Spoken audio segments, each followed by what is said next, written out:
이 환율 관련해서 한 말씀 드리겠습니다. 지금도 1,473원인데요. 다소 안정되는 듯 하다가 다시 좀 불안정해지고 있는 중입니다. 이 환율이 왜 중요하냐? 환율이 높아지면 수출 경쟁력이 높아지는 좋은 점은 물론 있습니다. 하지만 지나치게 계속 올라갈 경우에는 수입 물가와 원자재 물가가 상승하면서 서민들의 민생고가 심각해지고 특히 자산 수익률이 노동 수익률보다 계속 커지면서 양극화가 심각해지는 요인이 되는 것입니다. 그래서 이 환율 관리를 안 할 수가 없는데요. 최근에 미 베센트 재무장관의 구두 개입으로 환율이 좀 안정이 됐다가 어제 한은에서 금리 동결한 후에 다시 불안정해졌습니다. 환율 안정화 위해서 한미 간 금리 격차를 좁혀 나가야 되는 거기 때문에 한국의 기준금리를 당분간 미국의 인하 기조와 달리 동결하는 것은 불가피한 것입니다. 그런데 문제는 그러면 왜 이게 불안정해지느냐? 이창용 한은 총재의 발언이 문제였습니다. 통화량 증가가 환율 상승 요인이 아니라고 강변을 하면서 아무 문제가 없다.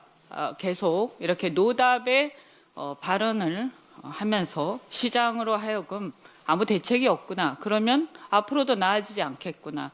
이런 생각을 하게 하는 것입니다.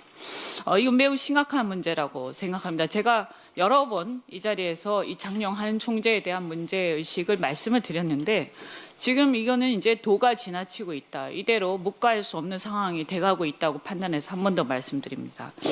문제는 진단이 잘못되면 대책도 잘못되는 것입니다. 2022년 초 이창용 한은 총재 취임 이후에 환율이 급등한 것은 사실입니다.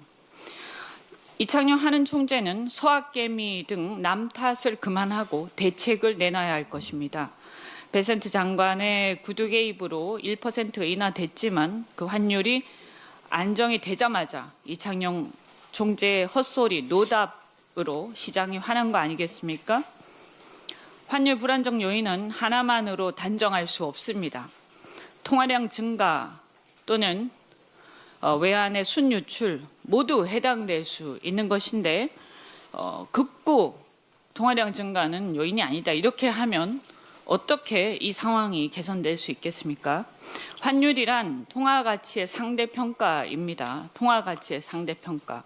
한미 간의 통화량 증가율 격차가 분명히 우리가 그래프 등을 보면 이창용 총재 취임 이후 벌어진 것도 엄연한 사실입니다.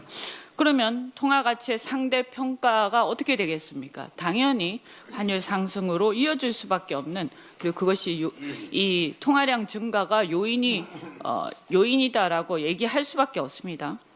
그래서 원화 통화 가치가 상대적으로 낮아지면 환율이 올라가는 거 아닙니까? M2의 정의를 한은이 지금 와서 바꾼다고 뭐가 달라지는지 묻고 싶습니다. 한은 총재가 환율 급등에 노답 발언을 하니까 시장이 통화량 증가에 대해서 전혀 고려하지 않겠구나 이러면서 회의적 반응을 지금 보이고 있는 것입니다.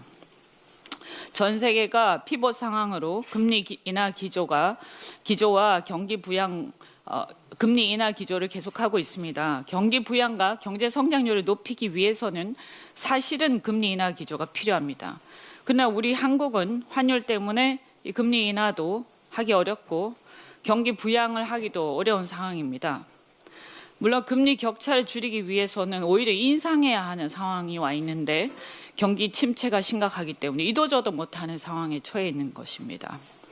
그래서 이 부분에 대해서는 분명히 이 한은 총재 이 수급에서만 찾을 게 아니라 그러니까 외환 공급, 그러니까 서학개미나 이런 부분 또 국민연금 수합 이런 것만 얘기할 게 아니라 구조적 요인도 검토해서 대응을 해야 합니다.